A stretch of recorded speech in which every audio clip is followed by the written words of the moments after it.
비유동자산.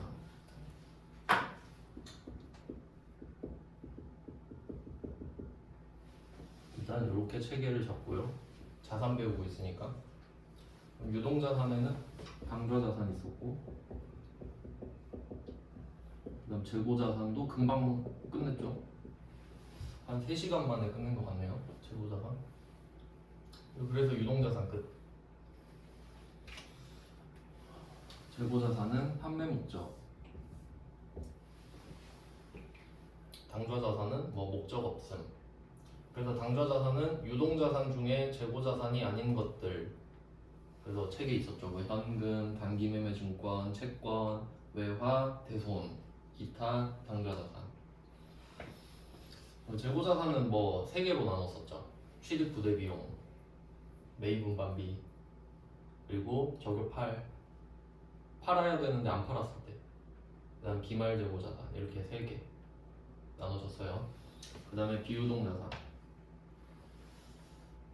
비유동자산은 유동자산이 아닌 자산이죠.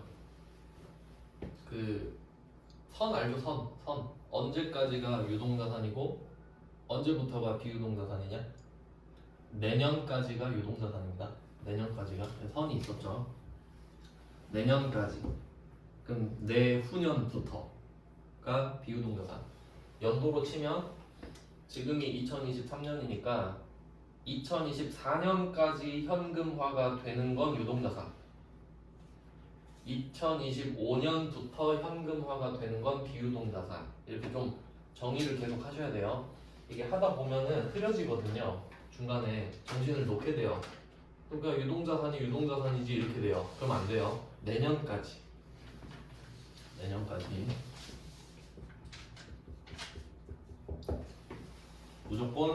무조건 내년 말일이에요. 내년 말일. 그럼 이제 비유동자산은 내년까지가 안 돼. 내후년부터입니다. 투자자산,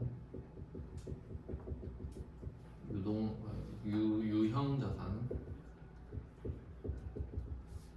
무형자산, 기타 비유동자산.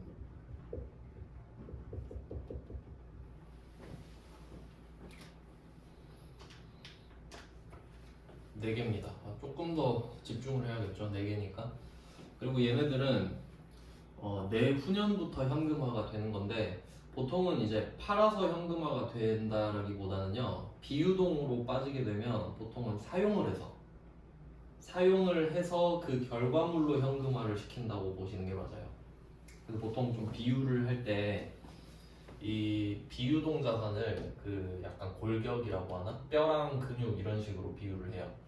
뼈랑 근육. 그리고 유동 자산은 피 이런 식으로 비유를 하거든요. 그러니까 이건 어떤 걸 말을 하는 거냐면 자산의 구성 요소가 뭐 유동 자산이 많다고 좋은 것도 아니고 비유동 자산이 많다고 좋은 것도 아니란 소리예요. 우리가 피 한 방울도 없이 근육만 많으면 안 좋잖아요. 죽지 그러면. 반대로 피만 있어도 안 된다 뭐 그런 뜻이에요. 그래서 적절한 밸런스는 그 업종마다 다릅니다. 이제 목적을 한번 볼게요. 투자자산은 이름에 나왔죠? 투자를 할 목적으로 갖고 있는 겁니다. 그 다음에 유무형 자산은 사용 목적이고요. 그래서 목적이 있는 거는 3개 있는 거죠. 판매, 투자, 사용.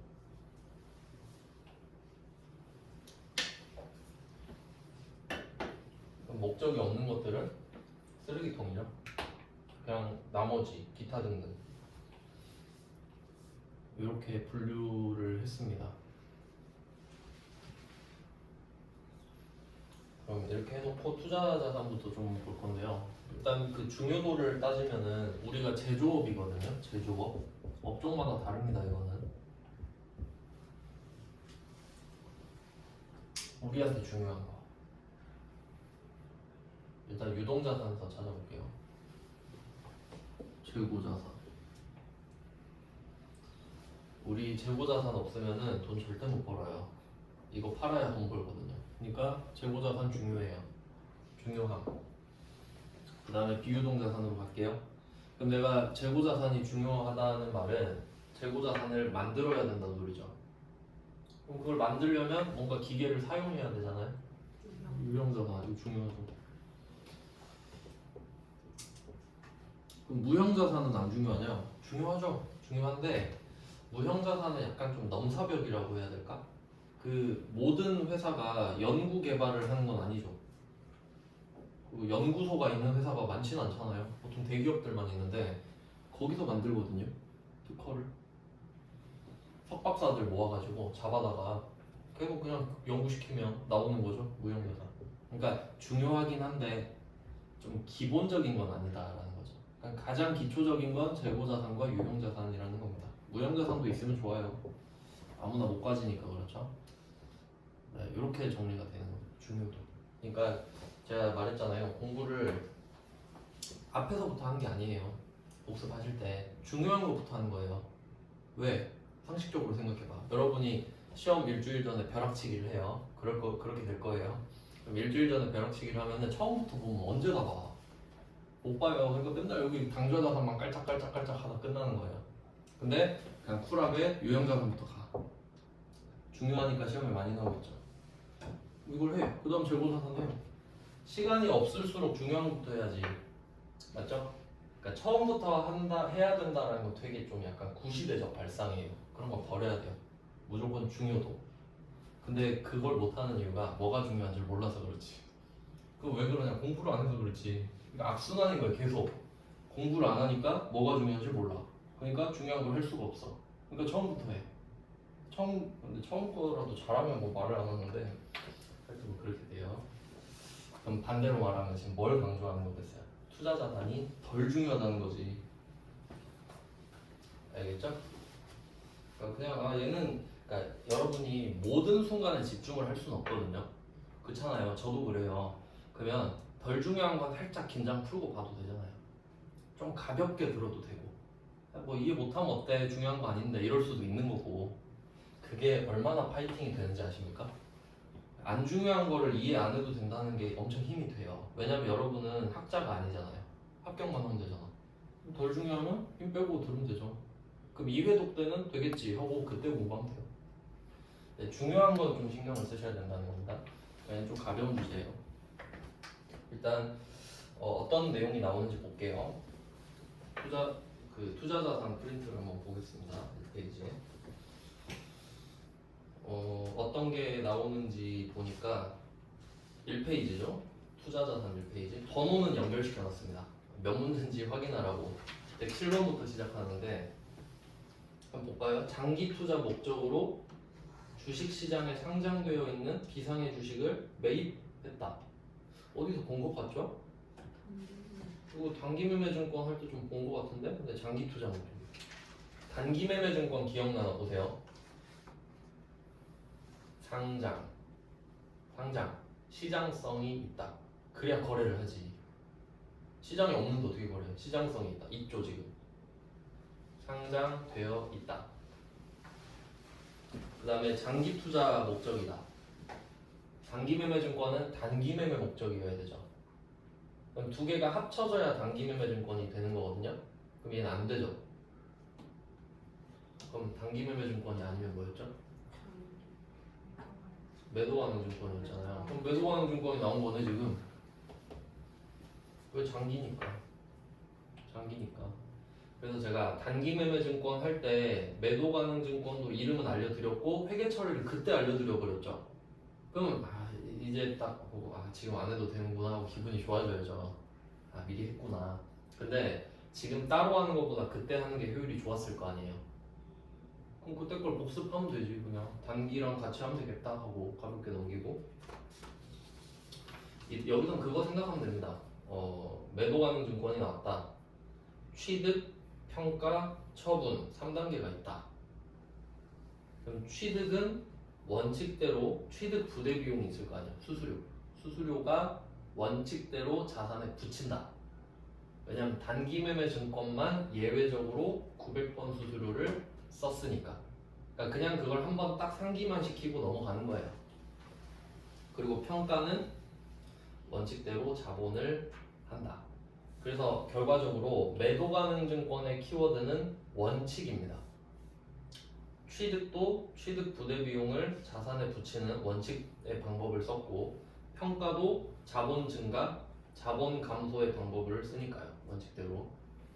그러니까 단기 매매 증권이 예외라는 거를 같이 공부하시는 거죠.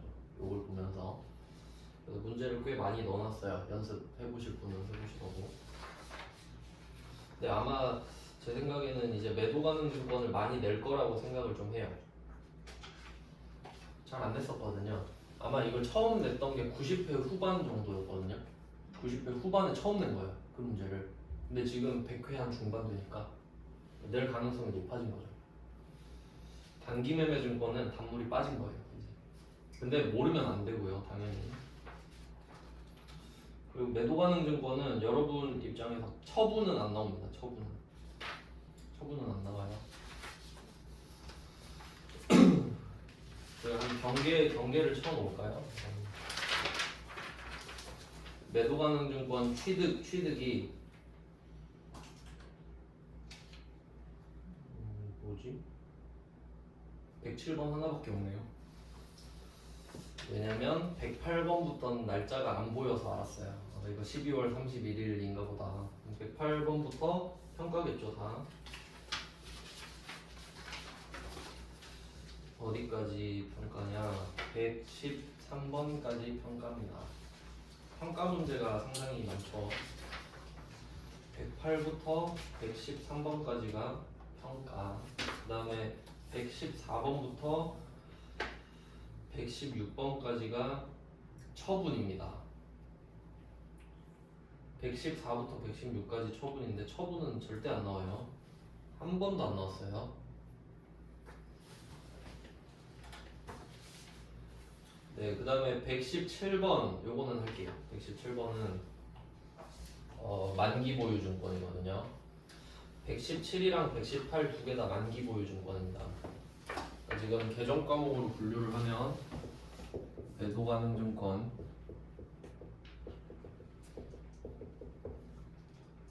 그리고 만기 보유 증권.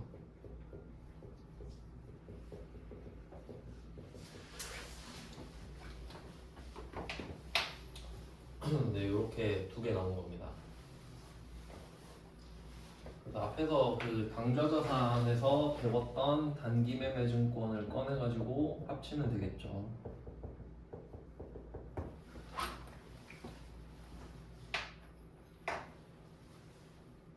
그래서 저는 공부를 할 때 좀 분류를 여러 가지로 해요. 그러니까 뭐 예를 들면 처음에는 자산별로 분류를 한다 하면 왼쪽에는 유동자산, 비유동자산.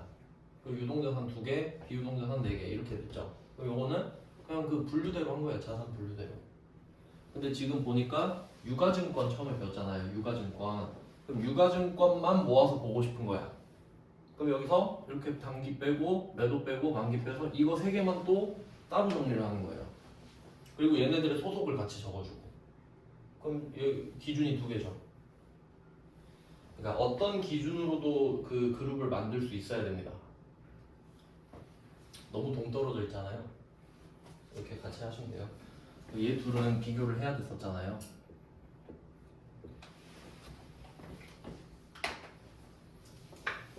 네, 그러면 이건 했었으니까 넘어가는 거예요. 기억 안 나면 그 영상을 보면 되지. 단기 매매 증권이랑 같이 상기를 하면서.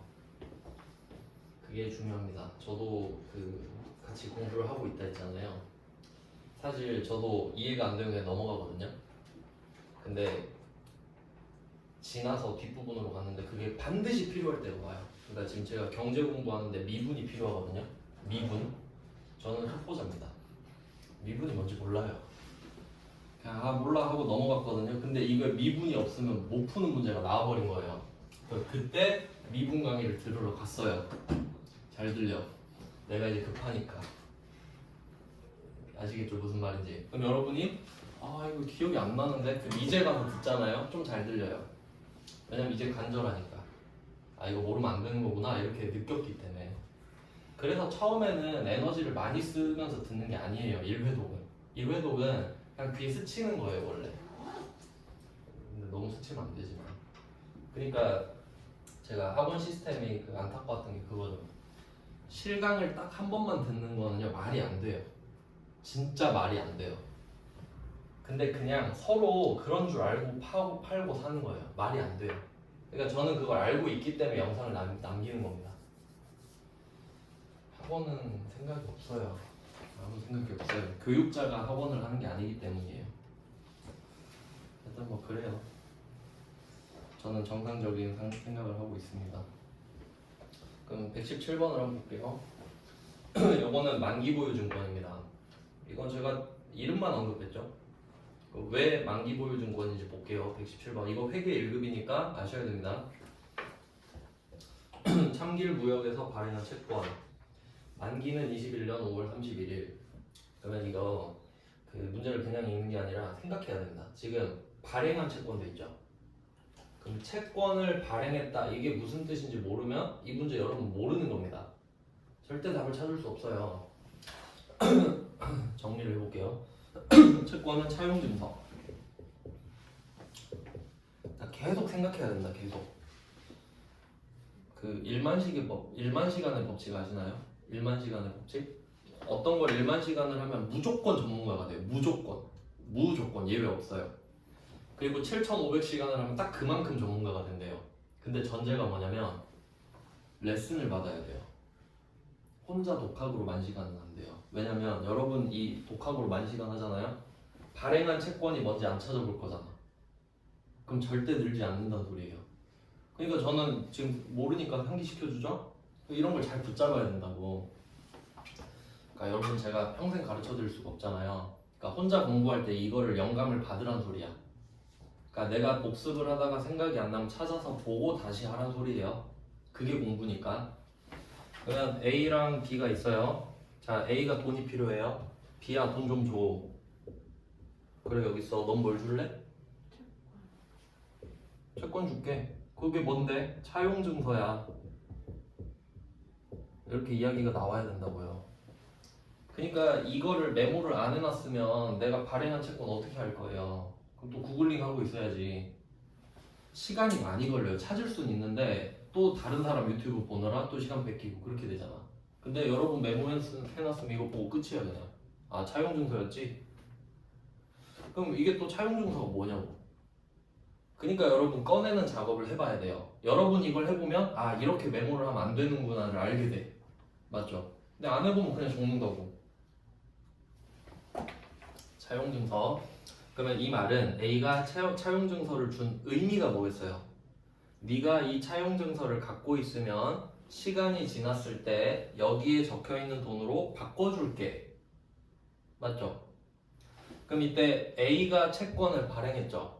그럼 A는 채무자예요. 맞나요? 이 금액 써준 거 줄 테니까 나한테 돈 줘 이거잖아요.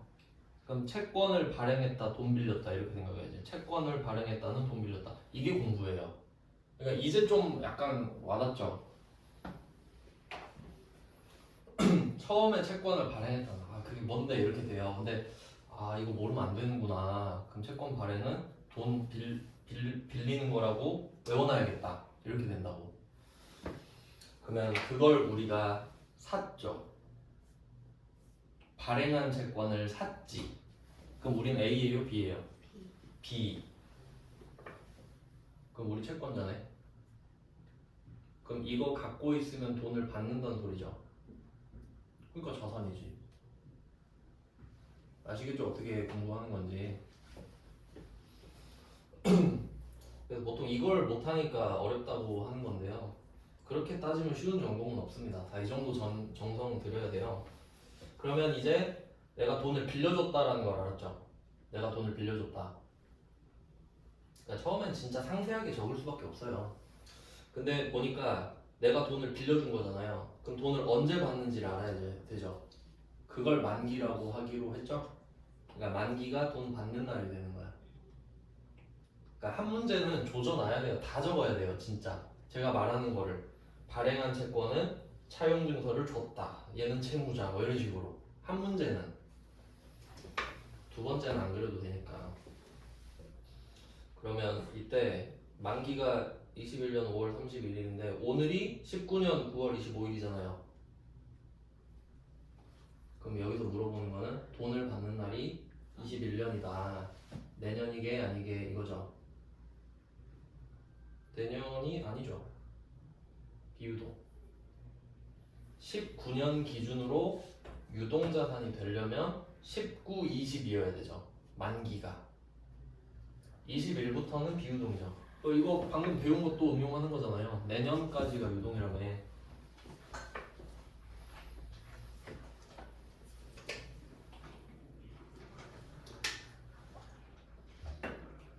비유동이네. 그러면 여러분이 만기 보유 증권을 검색을 하게 되면 두 개 나와요. 유동, 비유동. 맞죠? 내 채권이 내년에 받을 수도 있고 내후년에 받을 수도 있는 거잖아요. 그러니까 유동, 비유동 두 개 나올 거라고요. 숫자가 작은 거, 큰 거 두 개 나오겠죠. 그럼 얘는 숫자가 작은 거예요? 큰 거예요? 큰 거. 작은 게 유동이고 큰 게 비유동이라고 했으니까 그럼 이거 진짜 중요한 거구나 하고 외워야 돼요. 유동은 작은 거, 비유동은 큰 거. 근데 이건 안 어렵잖아요. 네, 이렇게 하면서 계속 생각하는 거예요. 중요한 것들이었구나. 그러면 답이 만기 보유 증권인 이유는 뭘까? 만기까지 보유할 목적이니까. 팔 생각이 없거든요. 그럼 나 이거 만기까지 기다렸다가 원금도 받고 이자도 받아야겠다. 이런 내용이죠. 그래서 만기 보유 증권이에요. 그리고 이걸 또 생각해 봅시다. 시장성은 없다. 시장성은 없다. 요거는 한 줄 그어 놓으세요. 색칠하지 마시고 그냥 한 줄 그으세요. 의미 없다는 뜻인 거 알죠? 왜 의미 없을까요?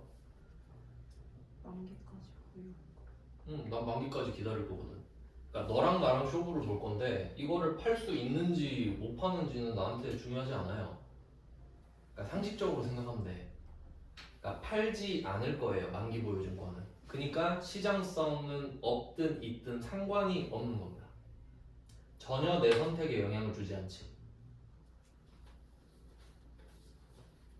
그래서 시장성 여부는 단기 매매 증권한테만 중요한 거예요. 결과적으로 그렇게 돼요. 이걸 생각해보면 참 좋은데, 그러니까 단기 매매 증권이 되려면 시장성이 있고 단기 매매 목적이어야 되잖아요. 그러니까 얘는 반드시 시장성이 필요해. 단기 매매 증권이 되려면. 근데 매도 가능 증권은 시장성이 없어도 돼요.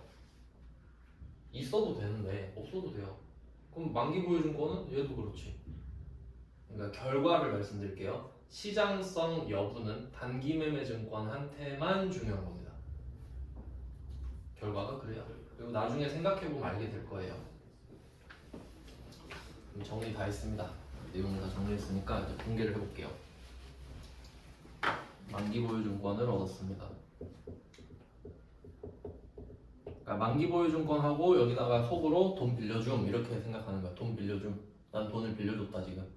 만기 때 받을 거야. 이 생각을 하셔야 된다고. 그리고 숫자는 큰 거.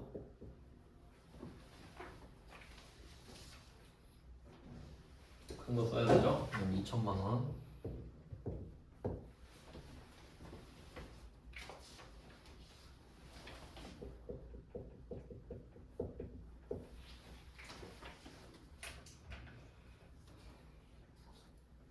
그 다음에 대변은 당좌수표 발행했네요. 오랜만에 나왔는데 당좌수표를 발행하여 2천만 원을 취득했다. 당좌수표를 준 거겠죠. 당좌예금 2천만 원. 그리고 여기 그것도 한번 표시를 해둘게요. 당좌수표를 발행하여 이렇게 돼 있죠. 당좌 쪽만 괄호를 칠게요. 당좌 쪽만. 제 바람입니다. 이렇게 나왔으면 좋겠습니다. 수표를 발행하여 취득하였다. 이거 나왔으면 좋겠습니다. 그럼 여러분은 맞춥니다. 맞죠? 왜냐하면 내가 발행할 수 있는 수표는 당좌 수표밖에 없으니까. 자기합 수표는 발행 못하니까. 그래서 당좌 예금입니다.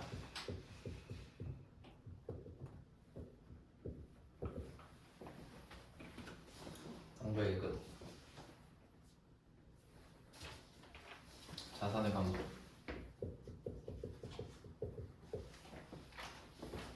그리고 수수료가 발생했습니다. 수수료는 10만 원이 발생했거든요. 답 찾아볼게요. 지금 만기보유증권을 샀죠? 우리가 자산을 살 때 취득 부대 비용은 자산에다 붙입니다. 단기매매증권 빼고. 단기매매증권 아니죠? 플러스 10만 원. 취득 부대 비용. 취득 부대 비용은 이름이 없습니다. 그리고 보통 예금으로 줬죠.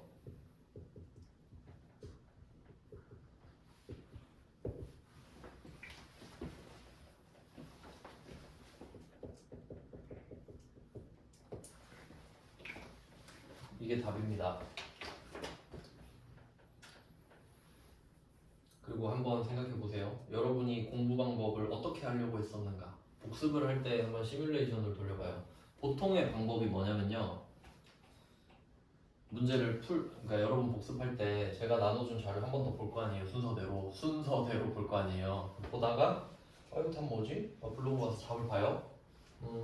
넘어가요. 그게 보통이야. 그렇잖아요. 좀 기억에 남나요? 안 남아. 얘를 분해를 해야 돼요. 이렇게 발행한 채권. 이게 뭔 뜻이지? 그럼 채권으로 다시 돌아가야 된다고. 채권이 뭐였지? 아시겠어요? 왜냐면 모르는 거잖아요. 답을 보고 안다는 거는 그냥 답이 이거구나 하고 감탄을 한 거지, 내가 이걸 지식을 머리에 넣은 게 아니죠. 답이 이렇게 나오는구나, 이건 공부가 아니에요. 확인이지. 그냥 확인. 그러니까 공부는 이렇게 해야죠. 문제를 보고 여러분이 그 고민을 계속 해야 돼요. 그러니까 제일 좋은 방법은 이 문제만 보고 생각을 하는 거예요. 계속 생각을 하는 거예요. 답을 내가 떠올릴 수 있는가. 그래서 저는 이런 거 문제를 풀 때 풀고 틀린 거 있잖아요. 냅둬요. 날짜 써놓고 또 날짜 쓰고 또 봐요. 그러니까 이거 틀린 걸 수치풀을 하는 거야. 나 이렇게 틀렸다. 옛날엔 지웠거든요. 부끄러워가지고. 근데 어떻게 틀린지도 알아야 돼요. 왜냐면 시간 지나서 풀잖아요. 똑같은 방식으로 틀려요. 그걸 알고 나서 깨달은 거야. 틀린 것만 풀면 된다는 걸. 절대 한 번 안 거는 모를 수가 없습니다. 머리가 알아요. 모르는 것만 계속 모르지. 그러니까 걔를 조지면 돼요. 그러니까 한 문제만 제대로 해놓으면. 118번은 세무 1급인데 여기까지 해놓고 좀 주겠습니다. 이것도 참고용인데, 그러니까 117번은 회계 1급이잖아요. 그러니까 이건 난이도를 후려쳐버린 거예요. 그러니까 원래는 절대 이렇게 답이 안 나옵니다. 이유를 좀 말씀드릴게요. 118번 보면서 이유는 일단 금리 때문이에요. 이제 대충 그 말만 해도 그렇구나는 나오면 제일 좋죠. 금리 때문이다. 그럼 118번 볼게요. 당사는 금성이 2022년 1월 1일에 발행한 액면금액 200만 원. 액면금액이 나왔죠. 그러면 117번에서는 액면금액을 말해주지 않았습니다. 맞죠? 117번은 액면금액 말 안 했어요. 118번은 말했어요. 그다음에 만기 3년, 표시 이자율 7%, 유효 이자율 연 10%, 만기 3년. 이게 팩트예요. 이런 걸 말해줘야 된다고요. 채권에는. 그럼 금액을 보시면은 1, 850, 787 이렇게 돼 있죠. 이게 왜 이렇게 됐냐? 이유는 말씀드렸죠. 금리 때문이다.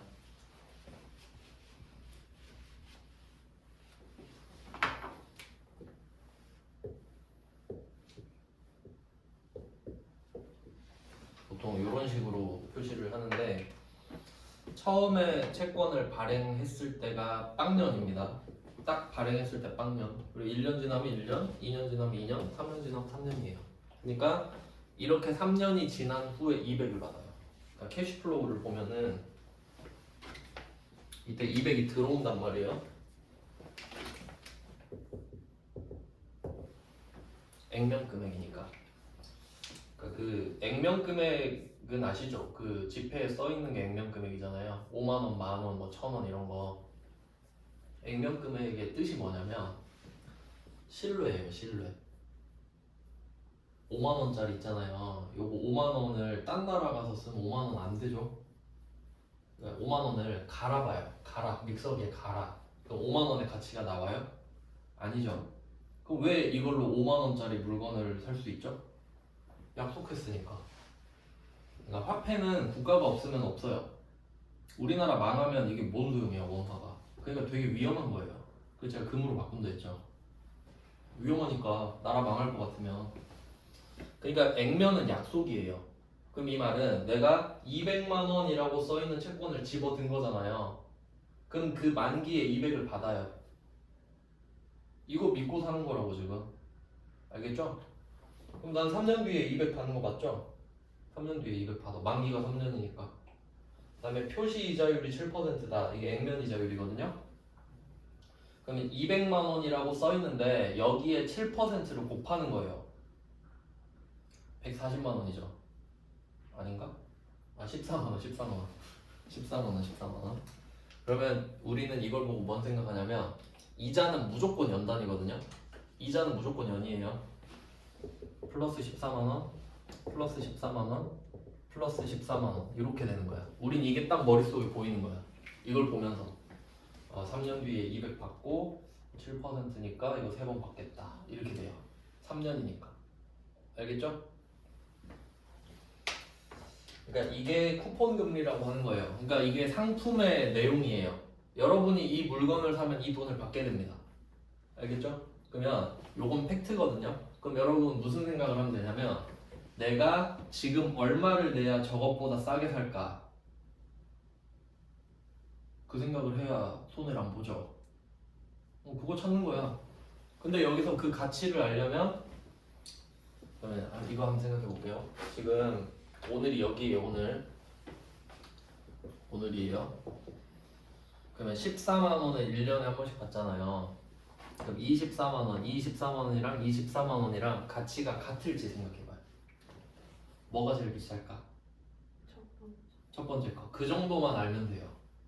그 정도는 알아야 돼요. 금리에 대해서. 그러니까 퍼센트가 몇 퍼센트면 이자율로 할인을 해서 그런 건 몰라도 되고 첫 번째 게 제일 비싸다는 걸 알면 돼. 그렇잖아요. 아니, 월급을 한 달 뒤에 주는 거랑 세 달 뒤에 주는 거랑 뭐가 더 좋아요? 오늘 주는 게 좋죠. 그러니까 그래도 세 달 밀린 거보다 한 달 밀린 게 낫잖아요. 그러니까 이게 제일 비싸서 그래. 이유는 지금 금리가 5%죠. 여러분이 오늘 14만 원 받으면 1년 뒤에는 14만 원 곱하기 1.05잖아요. 근데 그걸 1년 뒤에 14만 원 받으면 손해지. 이건 100%인데. 하여튼 그래요.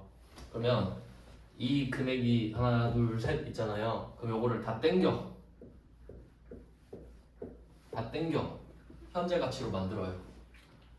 그러니까 요거는 1년 뒤에 14만 원이잖아요. 그럼 이 1년 뒤에 14만 원을 오늘 받으면 얼마인 거지? 그럼 14만 원보단 싸겠죠? 비싸진 않을 거 아니야. 그거 한 게 1850787이에요. 그러니까 계산 과정을 물어보진 않잖아요. 근데 구조는 이해해야지 그래도 회계 배웠다고 하면. 알겠나요? 그러니까 제가 말씀드리고 싶은 거는 117번에 2000에 취득했다 이게 말이 안 된다고. 얘도 1850 뭐 어쩌고 저쩌고 해야 맞잖아요. 그 말을 하고 싶었다고. 그러니까 회계 1급은 제가 너무 수준을 후려친다 그랬죠. 그러니까 이 정도 무시하는 거잖아요 우리. 그러니까 절대로 여러분이 채권 살 때 저렇게 예쁜 금액을 못 산다고 알려드리는 거예요 지금. 이유 알려드린 거예요. 알겠죠? 네, 그러면 118번 문제 그럼 세무 1급이라고 못 풉니까? 아니죠. 만기 보유증권 1850787이죠. 끝이잖아. 네, 본질은 그겁니다. 그래도 풀 줄 안다. 여러분 풀 수 있다. 말이 장황한데 117번이랑 118번은 똑같은 말입니다.